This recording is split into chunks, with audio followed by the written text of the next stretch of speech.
Welcome to the Learning Pines YouTube. We hope this video helps.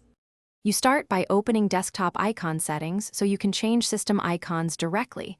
This avoids messy registry edits. Once the settings pane is open, go to Personalization, then Themes, and click Desktop Icon Settings.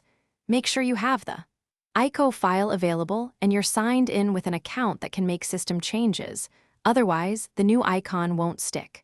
Once done, keep the original icon noted so you can revert quickly if needed. This saves time and prevents accidental loss. Now select the recycle bin entry you want to change, empty or full, so the system knows which state to update. Click Change Icon, then browse to navigate to your ICO file, pick it and press OK. Use a 256 x 256 ICO for crisp appearance at all scaling levels and explain why Windows prefers ICO format for multi-resolution support. Once you replace one state, repeat for the other if desired. Make sure to hit Apply, otherwise the change won't persist.